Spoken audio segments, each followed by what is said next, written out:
극단적 이분법 시대, 배제주의를 벗어나 다양함을 포용해야 합니다. 저는 철학 사조 해체주의를 좋아합니다. 해체주의는 자크 데리다라는 프랑스 철학자의 주장으로 유명합니다. 1967년 시작해서 1980년대 이후 국내에 소개되어 포스트모더니즘, 포스트콜로니얼리즘, 페미니즘으로 유행했습니다. 해체론은 서양 사람들의 습관적 생각 방식인 이분법을 깨라는 주장입니다. 즉, 서양 인문학을 지배해온 이성 중심주의, 서구 중심주의, 남성 중심주의를 비판하고 그 틀을 해체하라고 주장했습니다. 서양 철학의 주춧돌이라는 이분법에 무슨 일이 생겼을까요? 플라톤 이래 데카르트로 예로부터 목소리 음성 언어가 글문자 언어보다 이성과 결부되어 개인의 내면적 진리에 가깝다고 생각했습니다. 현장의 목소리가 나중에 전달되는 글보다 로고스에 더 가깝고 더 가치 있다고 생각하는 이분법이 태어나기 시작했죠. 이 로고스 중심주의의 도살인, 이분법, 위계질서가 여러 분야에 적용된 결과에 대하여 데리다가 이 일을 제기했습니다. 이는 프랑스에서 공부한 제3세계 알제리 출신 철학자 데리다여서 가능한 이론입니다. 데리다가 겨냥한 것은 로고스 중심주의에 내재된 질서입니다. 진리와 허위,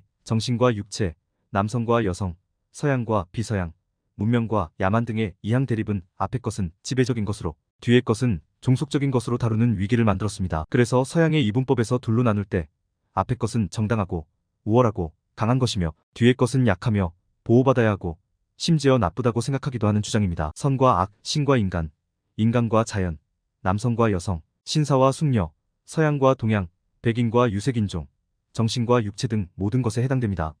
자연을 인간이 이용해야 할 대상으로서 이해한 까닭에 자연환경 파괴를 심각하게 인식하지 못했다고 봅니다. 서양 제국주의가 동양의 한 행동은 침략이 아니라 발전하지 못한 동양을 돕는 일입니다. 기독교는 신에 대한 인간의 원죄를 전제로 성립되는 이분법의 종교일 수 있습니다. 불교에는 원죄보다 업보가 있습니다. 불교에서 고괴로움의 원인인 번뇌업보가 없어야 누구나 해탈하여 부처가 될 수 있다고 믿지요. 이러한 서양의 이분법은 우리의 전통적 음양 사상의 이원론과 다릅니다. 우리의 이원론에서 음양은 음이나 양이 어느 쪽이 강하다는 내용이 없습니다. 음과 양 두 가지의 조화가 중요합니다. 우리의 남녀 개념도 고려 때까지 대등했다가 조선시대 유교로 남녀유별이 주장되었고 남녀 차별을 주장하지 않았습니다. 우리 전통적 이원론은 이와 다른데 서양식 교육을 전수한 이래 서양을 닮아가고 있습니다. 서양의 신사도는 숙녀는 남성에게 보호받아야 하는 존재로 설정할 때 가능한 생각입니다. 용호 숙녀도가 동시에 존재한다면 문제는 심각하지 않습니다. 신사도와 함께 당당하게 숙녀도가 존재하는 사회가 바른 사회이며 남자의 상대 개념이 여자가 아니라 비남자고 여자의 상대 개념이 비여자로 성, 정체성에서 힘든 중간 영역의 사람도 이해되고 포용되는 상황이 되어야 합니다. 동물과 식물 중 두 속성을 가진 생물체가 있듯이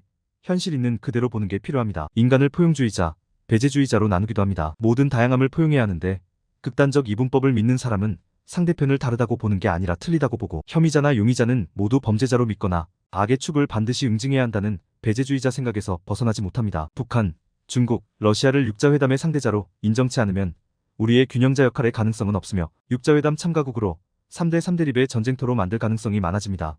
언론에 그만 써달라고 파기, 요청된 개념인 개딸 개혁에 따른 스스로 중립적으로 사용했으나 상대적으로 악용되었습니다. 보수의 아들의 상대적 틀프레임이 사후 배후에 내재되어 있습니다. 이 갈라치기는 언론이 비하에 활용한 노림수 있는 내용으로 변질되었습니다. 파워 엘리트를 형성한 백인 개신교 후손들의 자신만 믿는 완벽주의 이분법처럼 검사 특유의 이분법적 세계관을 맹신하다 보면 윤석열 대통령의 극단주의가 용의자는 범죄자라며 시민과 갈라치며 틈새를 노리게 됩니다. 진실과 관계없이 선전용 이분법으로 여론을 조작하는 이분법이 되기도 합니다. 서양 철학에서 해체론은 이분법의 닫힌 구조를 해체하여 털자는 것입니다. 윤석열 대통령이 보수적인가 했더니 극단적 이분법 밑에 각종 극우, 파조, 독재 두더지들이 솟아오릅니다. 무지몽매, 아나무인, 검찰 만능의 두더지도 곳곳에서 솟아오릅니다. 시민의 이름으로 몽둥이로 내려쳐도 계속 솟아오르는 극우 파쇼의 두더지, 망령들 모두 납작하게 만들 때가 되어갑니다. 성인수 논설위원이었습니다.